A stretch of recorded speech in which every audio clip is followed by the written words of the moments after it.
গুরুর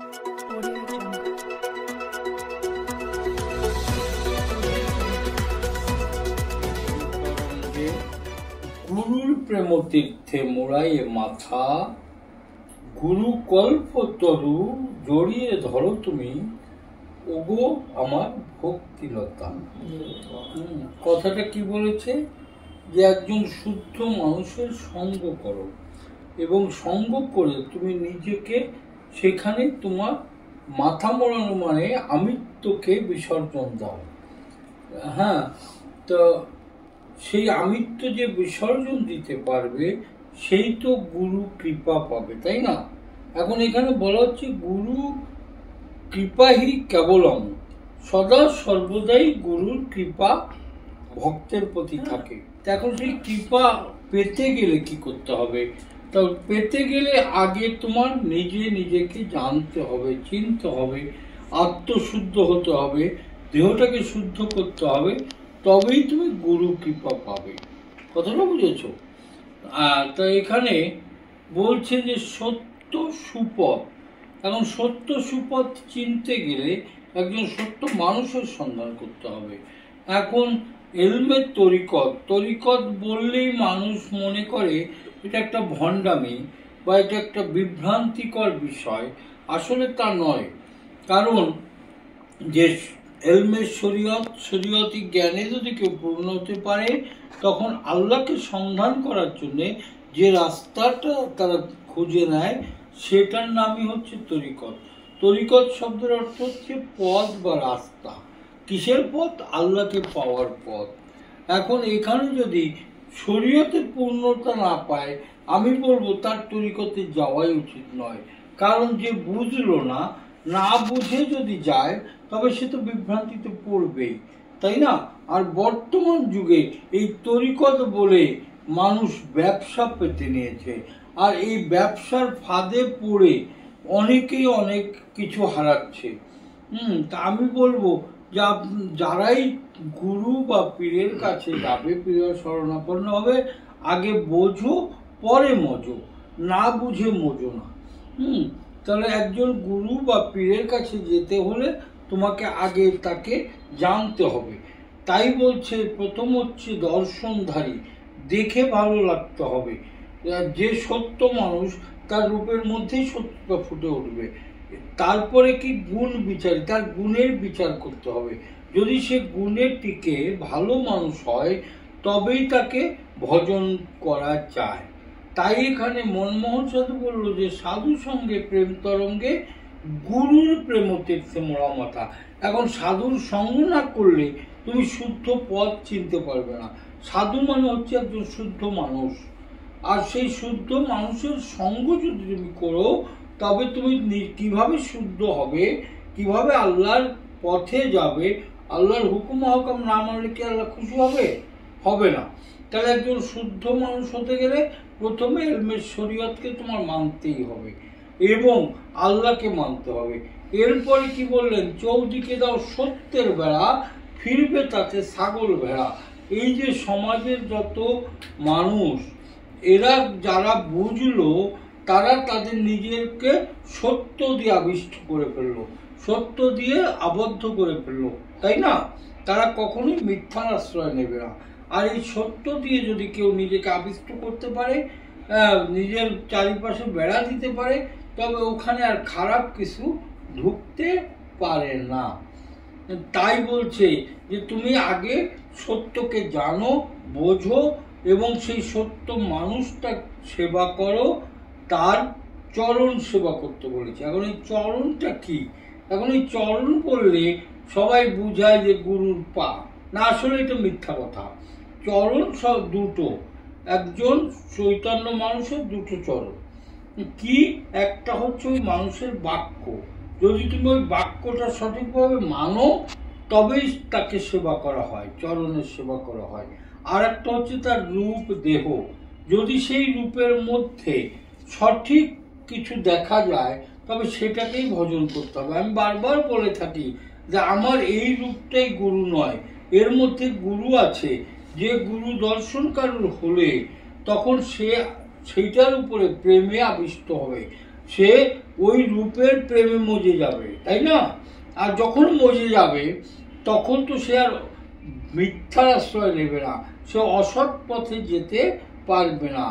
তাই বলল যে বিশ্বাসের আঁকড়া দিয়ে, যে তুমি যাকে বিশ্বাস করতে পারবে তাকে এমনভাবে আঁকড়ে ধরো সেই জন্য তোমাকে রেখে যেতে না পারে। তাই আহলে বায়াত বেলায়েতের যুগে এসে এই যে নায়েবে রাসূল, একজন নায়েবে রাসূলকে আগে সন্ধান করো, যে রেসালতের নায়েব, যে আইন মেনে চলে, শরীয়তি আইন, তরিকতি আইন, তাসাউফি আইনের যে জ্ঞানী হয়ে গেছে, সে তার কাছে গেলেই তুমি সব জানতে পারবে। এবং বলছি এলমে মারফতের একটা জ্ঞান আছে, যেটা আমার দিনের নবী বললেন ইয়া অতীব গোপন। তাহলে ওই গোপন কথাটা তো সবার সামনে বলা সম্ভব নয়। তাই আমি বলবো যে এলমে মারফত প্রকাশ্যে বলা যাবে না। তবে যদি চৈতন্য মানুষ হয়, তার কাছে সবই আছে, যদি খুঁজে পাও তাকে ভজন করো, তুমি পেয়ে যাবে। আর একজন গুরু বা একজন পীর যদি তার শিষ্যকে সে তৈরি করতে না পারে, এ কলঙ্ক কার? এ কলঙ্ক গুরুর। যদি তার শিষ্য শিষ্যাকে বিভ্রান্ত পথ দেখায়, এ কলঙ্ক কার? এ কলঙ্ক গুরুর। কারণ যারা শিষ্য হয়, শিষ্যা হয়, তারা কি করে? তারা কিন্তু কিছু বোঝে না।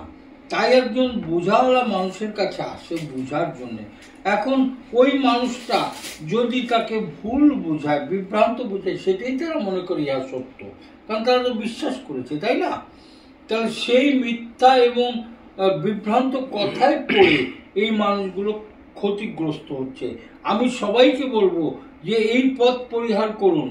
যারা এই ধরনের পথে আছেন, এই ব্যবসা, এই যে গুরুগিরি একটা ব্যবসা, পীরগিরি একটা ব্যবসা, এই ব্যবসা করে খায়েন না, মানুষকে বিভ্রান্ত পথ। আপনারা যে যার কাছেই যাক না কেন, প্রথম তাকে এলমে শরীয়তি জ্ঞানটাকে পূর্ণ দেওয়ার চেষ্টা করবেন, এবং এলমে শরীয়তে পূর্ণ জ্ঞানী হলেই তার তরিকতে যাওয়ার তাগিদ আসবে। এখন বর্তমান যুগে দেখা যায় যে একজন পীরের কাছে কেউ গেলে যখন কালিমা গ্রহণ করে, তার কালিমাটা কি শরীয়ত নয়? অবশ্যই শরীয়ত। আর কালিমা গ্রহণ করে এসেই বলে, এই আমি আর নামাজ পড়বো কেন, আমি তো তরিকতের ফকির হয়ে গেছি। আরে বাবা, এত সহজ না, তরিকত এত সহজ জিনিস নয়, তরিকত খুব কঠিন জিনিস। এখন বলছে যে একের উপরে দণ্ডায়মান হও। একের উপরে দণ্ডায়মান হতে গেলে এই যে চারটা জ্ঞান, এই চার জ্ঞানে যদি কেউ পরিপূর্ণ হতে পারে তবেই সে অহেদানিয়াতে পৌঁছায় যায়। অহেদানিয়া শব্দের অর্থ হচ্ছে একে বিশ্বাসী। তাই আমার সাইজুল আলম বললেন, যেহি মোর্শেদ সেই তো রাসূল, ইহাতে নাই কোনো ভুল, খোদাও সে হয়। এখন যখন কেউ ওইখানে পৌঁছায় যাবে তখন তার গুরুকেই সে মোর্শেদ ভাববে, এবং তার গুরুকেই সে নায়েবে রাসূল, রেসালতের নায়েব ভাববে, আর তার আইন নিয়েই সেই ভক্ত চলতে থাকবে, তাই না? আর ওইখানে গিয়েই তখন শিষ্য ভক্ত হয়, আর ভক্তের কাণ্ডারি হয়ে যায় গুরু বা পীর। তা আসলে জেনে শুনে বুঝে যদি আসেন তাহলে ধর্মের কোনো ক্ষতি হবে না, এবং ধর্মকে সঠিক মানুন, এবং সত্যকে প্রতিষ্ঠিত করুন, এবং সমাজে শান্তি আনয়ন করুন। যে শান্তি আনয়ন করতে পারবে সেই ধার্মিক, তাই না? ধর্মের মূল মন্ত্রটাই হচ্ছে সত্য এবং শান্তি, ঠিক আছে? তাই সত্য এবং শান্তির উপরে যে প্রতিষ্ঠিত হবে, সেই তো মানুষের ভিতরে ভালো কিছু দিয়ে তাকে শান্তিতে রাখতে পারবে, ঠিক কিনা? তাই সেই শান্তি যে আনয়ন করতে পারবে সেই হচ্ছে ধার্মিক। আর যে শান্তি আনয়ন করলো না, এই ধর্ম নিয়ে হানাহানি করলো, বাড়াবাড়ি করলো, দাম্ভিকতা করলো, অহংকার করলো, এরকম অনেক দেখা যায়, তারা কিন্তু ধার্মিক নয়, তারা হচ্ছে ধর্ম ব্যবসায়ী। আমি যেমন বলবো যে সাধু মতো অনেক ব্যবসায়ী আছে যারা মানুষকে বিভ্রান্ত করে, যারা মানুষকে নেশাগ্রস্ত করে, নেশা করতে শেখায়। আমি এগুলোকে কখনোই ভালোবাসি না। এবং পীরেদের মধ্যে অনেক আছে যারা পীরগিরি করে, এবং যদি বলা হয় বাবা তোমরা চলো কিভাবে, কয় যে খ্যাত খোলা সব ভক্তরা আমাদের খ্যাত খোলা, ওরাই আমাদের ফসল ফলে আর ওরা দেয় আমরা খাই।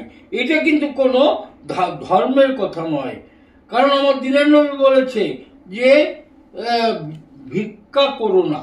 তাহলে এই যে সব পীরেরা হাত পেতে নিচ্ছে, বলছে যে আমি দেখেছি অনেক দরবারে যে তোরা এই পাড়ায় 5 জন 10 জন আছিস, তাদের তোরা সবাই মিলে একটা গরু কিনে নিয়ে যাবি, পীরে বলে দেয়। তাহলে কি হলো, ওই গরুটা নিয়ে পীর কিন্তু ওই গরু খাওয়ায় না, ওরা বিক্রি করে। 10টা গরু উঠলে একটা গরু জবাই করে, আর বাকিগুলো বিক্রি করে বিল্ডিং করে। আমি বাবা গাছতলার মানুষ। সাধু মানে হচ্ছে সর্বত্যাগী, সকল সাথে সিদ্ধ হয়ে সেটা যে ত্যাগ করতে পারে সেই হচ্ছে সাধু। এবং মুরব্বী, জ্ঞানের মুরব্বী। তাহলে কোন জ্ঞান দিল এরা? কোন জ্ঞান দিল এরা? মানুষকে বিভ্রান্ত পথে নিয়ে গেল। এমনও দেখা যায় যে পীরের দরবারে সে গিয়ে গরু খাসি নিয়ে যাচ্ছে, বাড়িতে তার বাবা মা না খেয়ে আছে। তাহলে এটা কি পীরের ধর্ম? আমি মনে করি না।